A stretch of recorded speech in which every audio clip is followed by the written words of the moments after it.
These latest headlines from ABC15 are sponsored by Lerner and Rowe Injury Attorneys. One call, that's all. I'm Craig McKay with your top stories from ABC15 Arizona.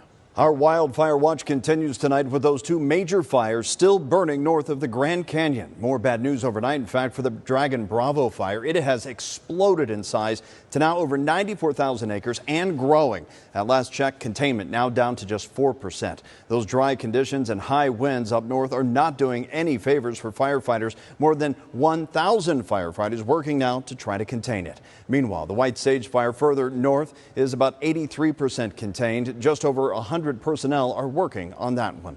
And checking back in now on the White Sage fire burning near Fredonia. The fire is currently 83% contained at nearly 60,000 acres there. Firefighters say they are working on repairing suppression lines and spreading seeds to help promote the regrowth of native plants in the area. Like the Dragon Bravo fire, this one was also started by lightning.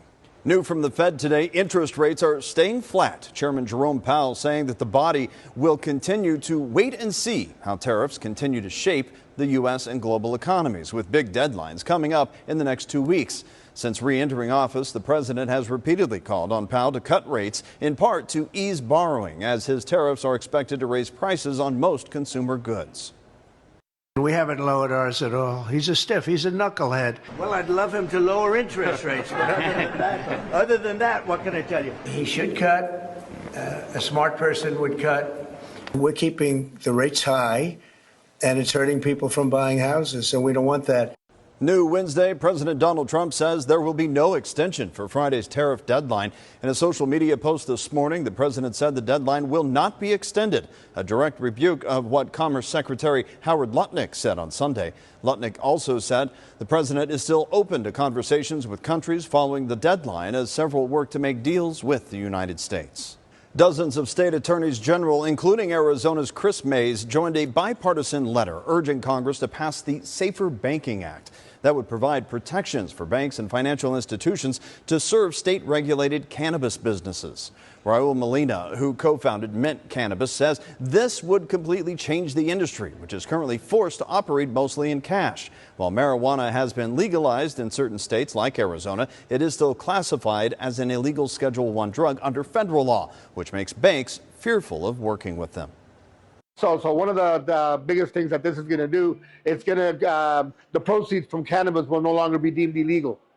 So just that and the fact will allow a lot of the banking, the Visas, the MasterCards of the world to come in and allow us to use their rails to run their transactions through. And yes, that changes everything.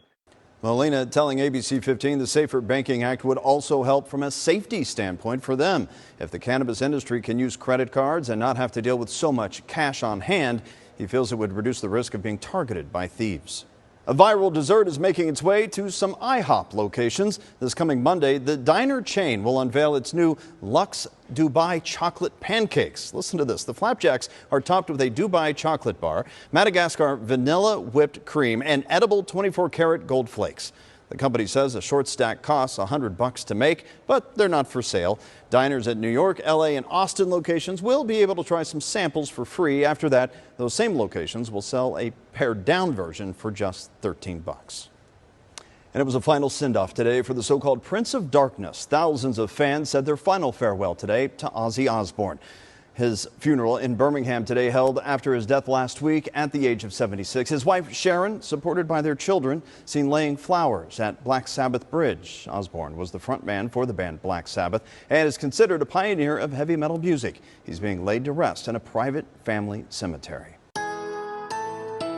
Tracking your forecast, I'm Chief Meteorologist Amber Sullen. Sizzling heat still in the forecast tomorrow, but we do have a very slight chance of maybe seeing a few isolated storms, particularly in the far east valley tomorrow afternoon. We're going up to 111 here in Phoenix, putting us about 5 degrees above average. And as we look at Futurecast, the storm development happening first out to the east, as is typical, and maybe just a few on our doorstep, especially as we look into the evening forecast south of Phoenix down into Pinal County for tomorrow. After after that, it's all about the heat. We have extreme heat warnings kicking in Friday and Saturday for the Phoenix metro area, and we may even break a record on Saturday. There's the forecast: 113 Friday, 114 on Saturday, potentially breaking the record of 113 degrees.